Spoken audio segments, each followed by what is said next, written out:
Hi, I'm Nona, I'm Javi.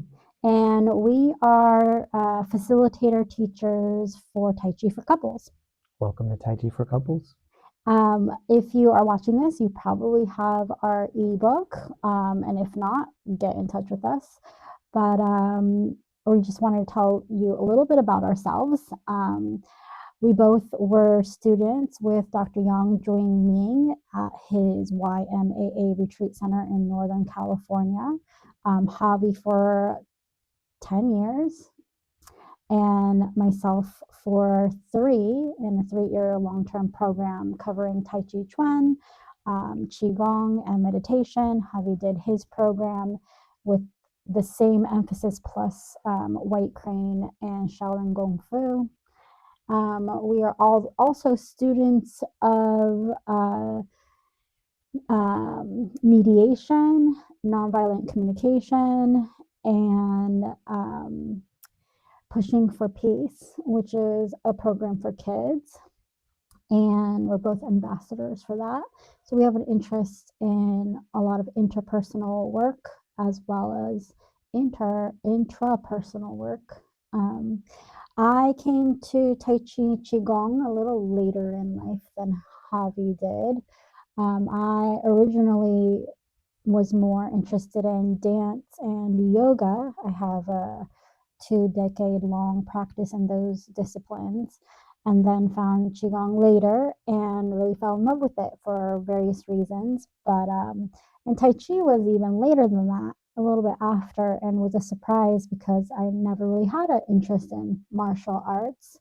Um, and but realized that with the technology that Taiji Chuan offers to create harmony in the most unlikely of conditions, which is one in which someone is attacking you and wanting to harm, and being able to create harmony out of that is requires the highest form of harmony creation. So I feel like there's a lot of wisdom in that discipline, uh, in both the worst case scenario, but also in relationships that are not as adversarial.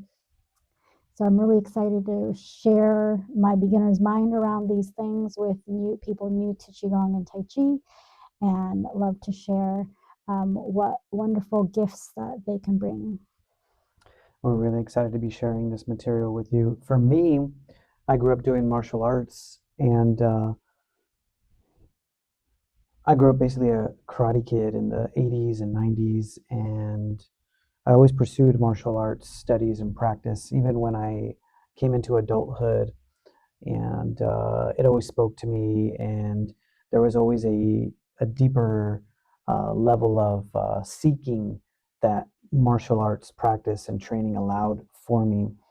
And that's how I found Dr. Yang, and how I ended up moving to and relocating to Dr. Yang's YMA Retreat Center, and living and studying daily full time for his discipleship program. So a few things along the path were kind of always in the background, and then in terms of seeking, there was the exploration of what the deeper layer of existence, the deeper layer of existence is within us, within one another, and in ourselves. So as we explore these, and I explored these deeper realms and layers of self, um, I came upon a lot of this text and writing and pursuits that a lot of the old monks did. And Dr. Yang was a huge facilitator for translating a lot of the old, uh, uh, basically, scribes. Is that a good word? Scriptures. Scriptures, and translating those. And then, along with my own meditation practice, my martial arts practice, um, the embodiment of obscure principles and teachings now became more alive and then more tangible and accessible. And so another thing that I learned on the mountain was through the martial arts training, through the warrior training, you have the push to and the strive to seek your full potential and to be the best. At the same time, you also have the breakdown of essentially the weak body and the weak mind. So there's a lot of waste and residue, but there's a lot of pain and there's a lot of walls breaking through, and essentially in the body there's a lot of soreness, stiffness, bumps, bruises, breaks, blood, sweat, and tears. So now with this warrior path, you have this healer path that you have to harmonize and marry and bring together.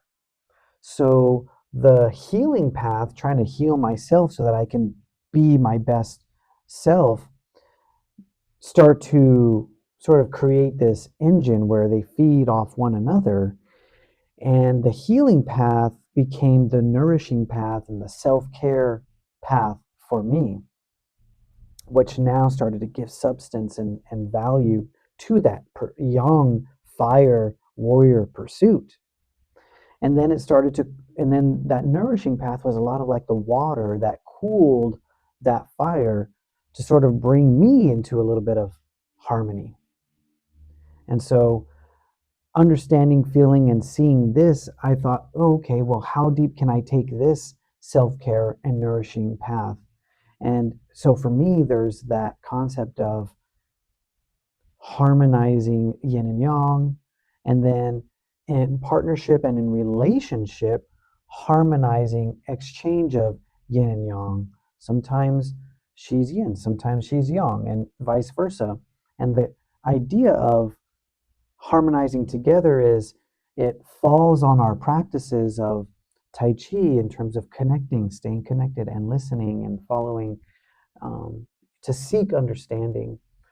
So this is how the concept of Taiji for couples opened up for me and for us as we were on the mountain practicing and learning, and training. So that place was the seed, for this, and then the martial arts practice for me and the contemplative meditation training practice was the seed for this as well. So what else should I say? What do you think?